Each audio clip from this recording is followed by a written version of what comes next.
बच्चों आज हम अब जैसा आपको पता है कि एससीईआरटी ने बिहार एनएमएमएस का फॉर्म रिलीज कर दिया है और 26 जनवरी से हम लोग उसका ऑनलाइन अप्लाई भी कर सकते हैं और मार्च में इसका एग्ज़ाम भी होने जा रहा है।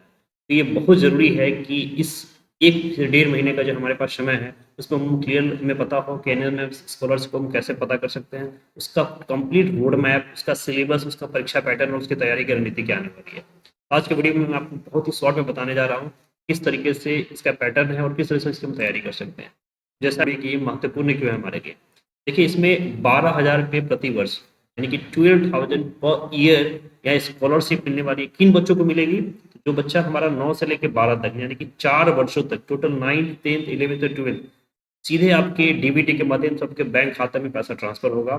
जो बच्चे क्लास 8th में इस एग्जाम को क्वालिफाई करेंगे।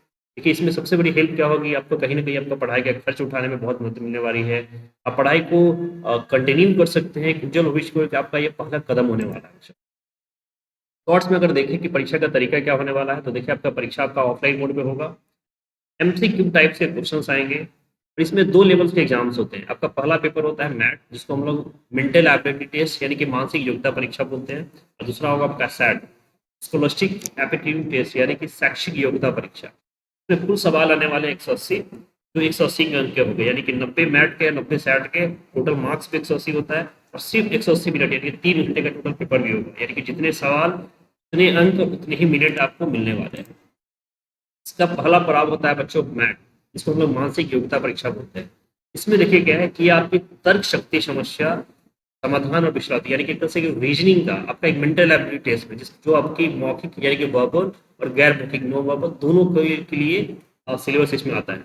इसमें क्या है, 90 प्रश्न है, 90 अंक और 90 मिनट, जिसमें आपको बताया अभी जस्ट। तो देखिए मैथ के अंदर आपको सिलेबस क्या क्या पढ़ना है, तो आपके लिए जो एनालॉजी है यानी कि समानता, क्लासिफिकेशंस वर्गीकरण, न्यूमेरिकल सीरीज संख्यात्मक श्रृंखला, नमूना या पैटर्न यानी कि पैटर्न प्रिस्क्रिप्शन, छिपे हुए आंकड़े, तार्किक तर्क यानी कि लॉजिकल रीजनिंग और समस्या समाधान यानी कि प्रॉब्लम सॉल्विंग।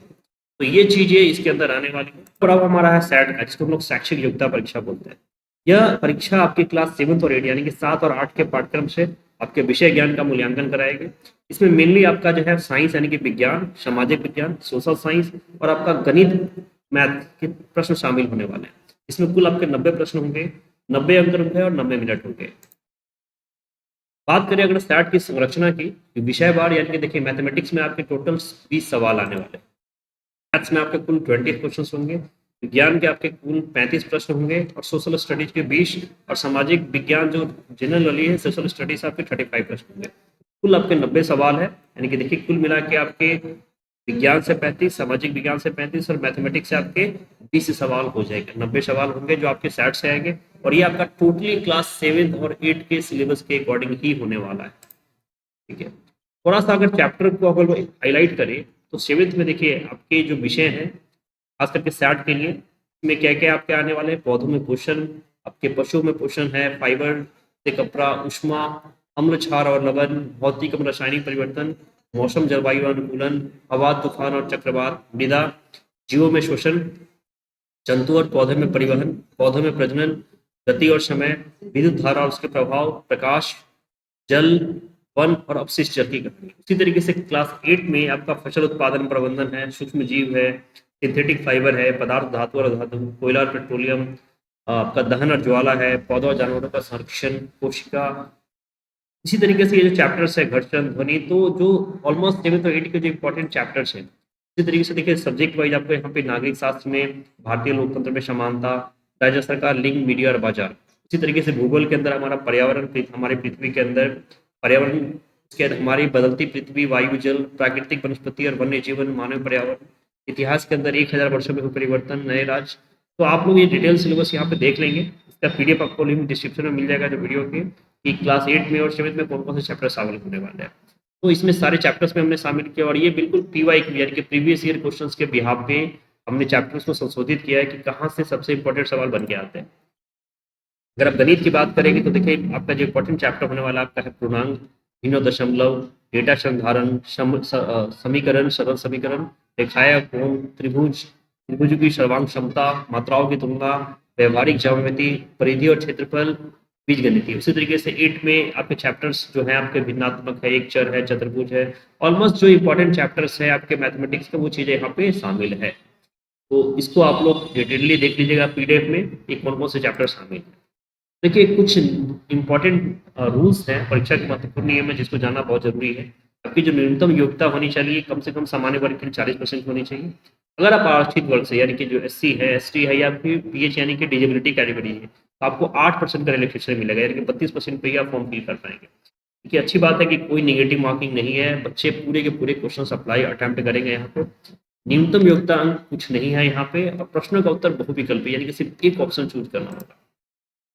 बच्चों सबसे ज़रूरी बात है कि हमारे पास समय कम है तो हमें कंप्लीट रणनीति बनानी पड़ेगी कि ज़्यादा से ज़्यादा हम लोग क्वालिफाई कर पाए। तो सबसे पहले क्या करना है आपको डिटेल सिलेबस को समझना पड़ेगा कि 7वीं और 8वीं के पाठ्यक्रम को अच्छे से समझ लें, उसको पूरा करें। अब समय कम है तो उसको कंप्लीट रिवीजन करें क्वेश्चंस वाइज। पुराने पेपर्स को हल करना बहुत ज़रूरी है यानी कि सैम्पल पेपर्स का अभ्यास ज़रूर करना होगा। उसके बिना अभ्यास का कहीं ना कहीं हमें कॉन्फिडेंस नहीं मिलेगा। मॉक टेस्ट थी, जिस तरह से पेपर आता है उसकी तरह से आप कई सारे मॉक टेस्ट जनरेट कर सकते हैं। मॉक टेस्ट में जो गलतियाँ होती है उसको विश्लेषण करिए, देखिए कौन सा पार्ट आपका कमजोर पड़ रहा है। रीजनिंग का ज़्यादा से अभ्यास करिए, मैथ का एक बहुत इंपॉर्टेंट सेक्शन है और उसमें स्कोर किया जा सकता है। अगर आपके पास थोड़ा सा अपना दिमाग चलाया होंगे, प्रैक्टिस करोगे ना तो अच्छा से हम उससे अभ्यास कर सकते हैं। तो ये इंपॉर्टेंट चीज़ें थी जो हमने कवर किया है कि कैसे है। अब कुछ ऐसे सवाल जो बार बार इसमें पूछे जाते हैं कि एनएमएम से पास होने कितने अंक चाहिए, तो देखिए मैथ और शॉर्ट मिलाकर कुल 40% चाहिए जबकि एस सी के लिए 32% है। क्या अंक कटेंगे नहीं, तो ये कुछ सवाल है जो आपको पीडीएफ में आपको मिल जाएंगे। तो आशा करता हूँ कि आप लोग समझ गए होंगे कि किस तरीके से हम लोग मैथ का सिलेबस, सैट का सिलेबस क्या है यानी कंप्लीट एनएमएम का सिलेबस क्या है और किस तरीके से इसको कम समय में पूरा कर सकते हैं। हम अपने इस जिला शिक्षा विभाग गोपालगंज के चैनल्स पे एनएमएमएस की तैयारी के लिए भी हम लोग chapters wise subject wise course लेके आ रहे हैं। बच्चों अपने जिला के चैनल से जुड़े रहे और जल्दी से जल्दी ज़्यादा से ज़्यादा समय दें। ये स्पेशली क्लास 8 के बच्चों के लिए है जो इस बार 8 का एग्जाम देने वाले हैं।